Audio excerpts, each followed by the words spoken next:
Hi, you should have by now received your Advent candles in the mail, and what we realized is we didn't send you an Advent wreath. So we're gonna, if you have one, just use what you have. But if you don't have one, we're gonna teach you how to make one with some air dry clay you can get. And this is from Crayola. We got it at Target.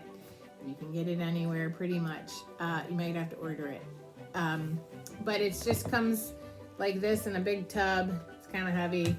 And air dry clay is like clay, but over time, as it loses its moisture, it hardens, and then you can use it and you can paint it, and it'll be usable for at least a couple of years until somebody drops it and breaks it. So we're going to show you how to make a pretty simple one, and then how you can add embellishments.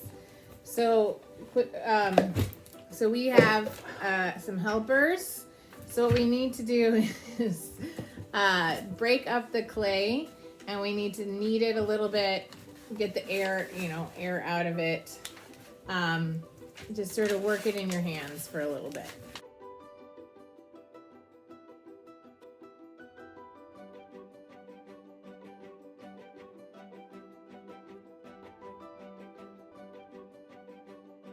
What we're gonna do is we need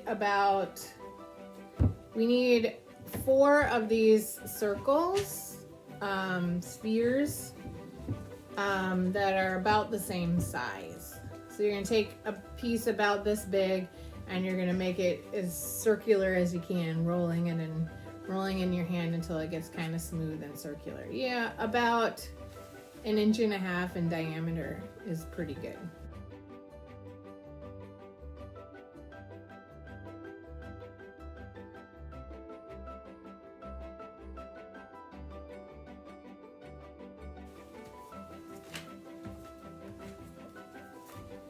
All right, so we decided to do 5 because I forgot you can also put a white candle in the center for Christmas. So if you want to have the Jesus candle, go ahead and do a 5th one. Once you have all 5 of these, you want to place them apart from each other, about evenly spaced, okay? And then this one will go in the middle. So it kind of looks like a 5 on a dice. So we're gonna lift it up and show you what it looks like from above. So it's gonna be evenly spaced like that. Then you're gonna take one of the candles we gave you and open it up. And actually, we have a broken one, so I'm gonna use the broken one. It's already open, and then I don't have to worry about breaking it. So you're gonna take your candle and you're gonna insert it in the middle of this circle, so that you have the right size for your candle and it will stay up. Okay, and you want to do that in all 5 of them.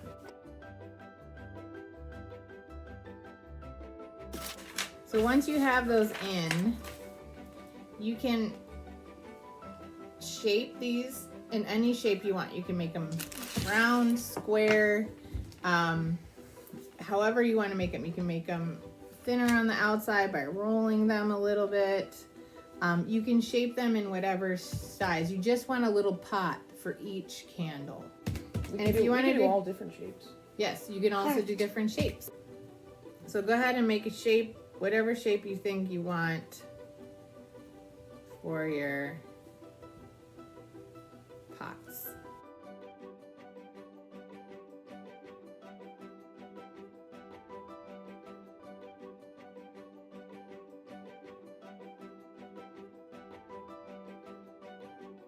So now we're going to lay them back out in the shapes that we have, and what we're going to do to connect them is we're going to make snakes, basically. You're going to take a piece of your clay and you're going to roll it into a snake. Not too thin because you don't want it to break. So you want them to be at least 1/2 inch thick so they don't break, and we're going to line them up. So you want to make sure, the other thing you want to do is you want to make sure they're about the same length too, and you can use scissors to cut them or pinch them off, however you want to do it, so that it doesn't look lopsided.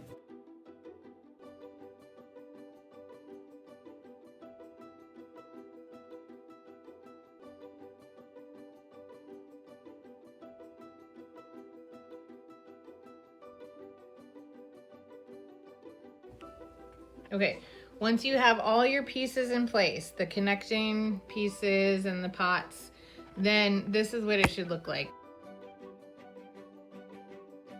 Now it's time to make sure that it's gonna stay together, because if it dries like this, they're gonna fall apart. So there are some techniques to getting clay to stay together, and it involves water or water. Oh! Toothpicks. And toothpicks. Okay. I'm gonna give you guys each one. Okay. So here's the deal. Clay sticks to water and it needs a grippy surface. And so on these edges that you're gonna connect, you wanna make it kind of flat. You wanna put some water on both sides, and you wanna do what's called a crosshatch. So you wanna go make lines one way and then another way, kind of like tic-tac-toe. You just want to make sure you do some on both. Yeah, you make it so it's got some grip in there. Okay, and you want to do it in both places that it's going to connect. You want to do that in every single connecting piece. It takes a little time. Kids like it because they can draw with it, but be careful not to poke your eyes or your fingers or anything with the toothpick.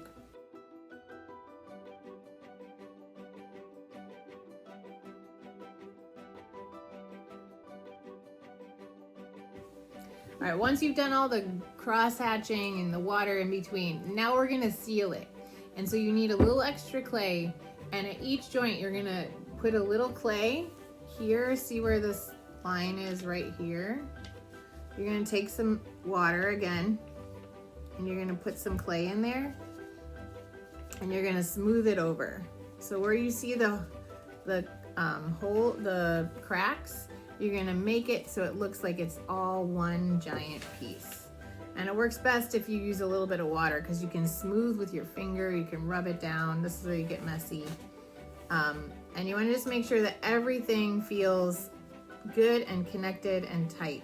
So you don't want weak points in any of these places. If the arms are starting to feel weak, or you feel like, oh, it might break, you can build those up a little bit too. So you can add some more clay along here. So just make it feel solid and secure. All right, so now when you're done, you want to carefully, you probably need 2 hands if you can, turn it over, and you'll see on the bottom, now it has all these sort of cracks. So we want to fill all these places that we've still had, and this is where you want to do the most amount of clay. So you want to put like a pretty good layer of clay on the bottom of this, leaving these holes open so that it can be very sturdy on the bottom. So go for it.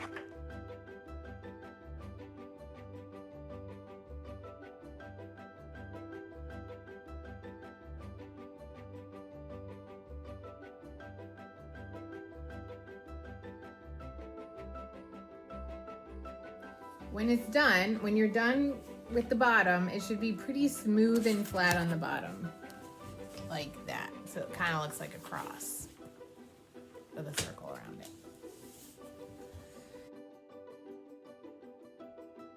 it. Now again, what we're gonna do, now it's time to let it dry. And actually, if you wanna add some decorations to it or anything, this is the time to do that. So you can use parchment paper, or you can use foil, whichever you have. You can even use saran wrap, although I don't think it works as well because it gets kind of clingy. But you want something that's not sticky so that you can set it on there, because you're gonna need to let it dry for a couple days. So see, now it's pretty sturdy. I didn't need help with it. You wanna make sure when you turn it back around that it looks nice, and you don't need to smooth it out. Yeah, just fix any extra bits. Yep, fix the spots that are sticking around now when we added, and then it didn't get smooth because we couldn't see it, you know, those things. The last thing you want to do just is to double check that the candles fit still. So you want to, and you just want to twist it a little. You want to make sure it stays up not that it's wiggly in there. So you want to make sure that it's wide enough still that it'll fit, right? And you can just, and if it's too big, you just squeeze it so it'll stay. And you just want to double check each one. And see, this one is too big. See how it's wobbly? So we want to just push it in a little, fill it in around that candle, and then twist it and pull it back out. Okay? So the last thing you can do is reshape whatever you want if like it started to look weird, and then you can decorate it however you want. So you can write, you can use this to write on it. You can draw decorations. We made decorations out of the model magic that got sent home in the kids' bags. And so we made little holly and berries that you can set on here in different places, wherever you want to set. I broke it. Wherever you want to set it, so that you have some decorations like that. You can also write in it, so you can write love if you want to. Create little dots to add embellishment. You can add embellishments. You can make your own. Later, you can do whatever you want. But this is the time to sort of decorate it and reshape it. So if it kind of got out of a circle shape, you want to reshape it, move it around, because it's going to need to dry for about 2 days, 2 or 3 days, sometimes up to a week, depending. And just let it dry until it's rock hard, like cement. And then once it's rock hard, you can paint it. You can paint it with any kind of paint. Acrylic works really well because it seals it for you. But you can use tempera, you can use magic, you can use permanent markers. It'll dry white. And so if you add things to it, just make sure that if it's clay that you do the cross hatching again and make sure it sticks on there. Or just set it on there. And if it falls off, you know what, hot glue or regular glue works pretty well too. All right, and here's our final product. I'm sure yours will look just as amazing. I hope you enjoy. Happy Advent!